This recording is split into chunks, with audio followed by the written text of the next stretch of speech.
ನಮಸ್ಕಾರ ಫ್ರೆಂಡ್ಸ್.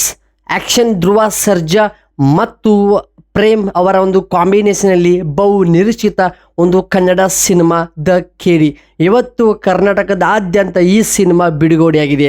70ರ ದಶಕದಲ್ಲೇ ಬೆಂಗಳೂರಿನಲ್ಲಿ under world ಒಂದು ಕತೆ ಆಧರಿಸಿದ ಈ ಸಿನಿಮಾ ನಿಜವಾಗ್ಲೂ ಹೇಗಿದೆ ಮತ್ತು ಸ್ಕ್ರೀನ್ ಮೇಲೆ ಅದ್ಭುತವಾಗಿ ಕಾಣುತ್ತಾ ಅಥವಾ ಇಲ್ಲ ಅನ್ನೋದು ರಿವ್ಯೂ ನಾನು ಕಂಪ್ಲೀಟಾಗಿ ವಿವರವಾಗಿ ಮಾಹಿತಿ ಕೊಡ್ತೀನಿ. ಕೊನೆ ತನಕ ನೋಡಿ, ಸ್ಕಿಪ್ ಮಾಡಬೇಡಿ ಸ್ನೇಹಿತರೆ.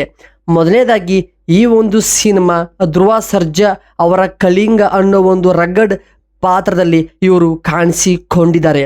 ಇದು ಬರೀ ಆಕ್ಷನ್ ಸಿನಿಮಾವಲ್ಲ, ಇದೊಂದು 1970ರ ನೈಜ ಘಟನೆ ಆಧಾರಿತ ಒಂದು ಸಿನಿಮಾವಾಗಿದೆ.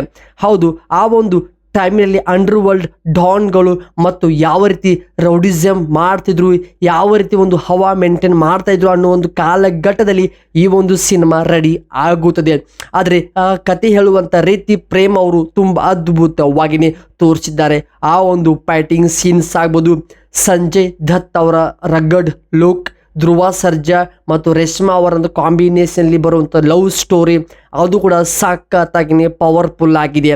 ಆದರೆ ಕತೆ ಹೇಳುವಾಗ ಸ್ವಲ್ಪ ಅಲ್ಲಲ್ಲೇ ಬೋರ್ ಅನಿಸಿದ್ರು ಕೂಡ, ಬಟ್ ಕತೆ ತಕ್ಕಂದರೆ ಒಂದು ಸ್ಕ್ರಿಪ್ಟ್ ಆಗ್ಬೋದು, ಆ ಒಂದು ಡೈಲಾಗ್ಸ್ ಡೆಲಿವರಿ, ನಂತರ ಸ್ಕ್ರೀನ್ ಮೇಲೆ ಪ್ರತಿಯೊಬ್ಬರ ಪಾತ್ರ ಕೂಡ ನಿಜಕ್ಕೂ ಅದ್ಭುತವಾಗಿದೆ.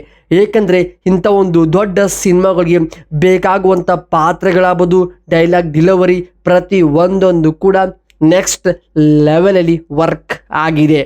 ನಂತರ ಮತ್ತು ಐಟಮ್ ಸಾಂಗ್ಸ್ ಬರುವಂಥ ಜಾಗದಲ್ಲಿ ಕರೆಕ್ಟಾಗಿ ಪ್ಲೇಸ್ಮೆಂಟ್ ಮಾಡಿದ್ದಾರೆ. ಹಾಗೆ ಪ್ರತಿಯೊಂದೊಂದು ಎಲಿಮೆಂಟ್ ಕೂಡ ಸಖತ್ತಾಗಿಯೇ ಇದೆ.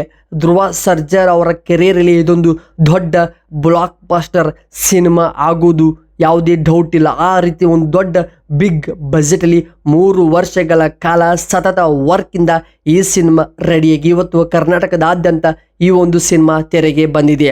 ಹೌದು, ಈ ಸಿನಿಮಾದಲ್ಲಿ ಬಾಲಿವುಡ್ ನಟ ಸಂಜಯ್ ದತ್ ಮತ್ತು ಶಿಲ್ಪಾ ಶೆಟ್ಟಿ, ರವಿಚಂದ್ರನ್, ಲಾಸ್ಟಲ್ಲಿ ಬರುವಂಥ ಕಿಚ್ಚ ಸುದೀಪ್ ಅವರ ಕ್ಯಾಮಿಯೋ ಸಖತ್ತಾಗಿ ವರ್ಕ್ ಆಗಿದೆ.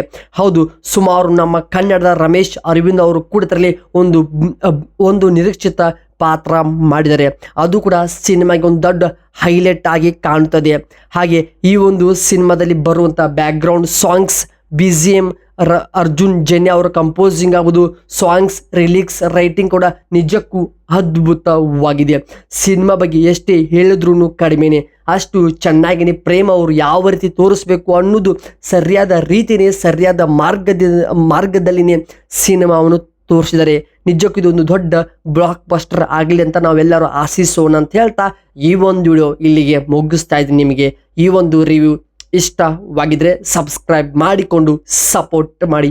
ಮತ್ತೆ ಸಿಗೋಣ ಬೇರೆ ಒಂದು ಕಂಟೆಂಟ್ ದೊಂದಿಗೆ. ಕಾಯ್ತಾರೆ. ನಮಸ್ಕಾರ ಸ್ನೇಹಿತರೆ.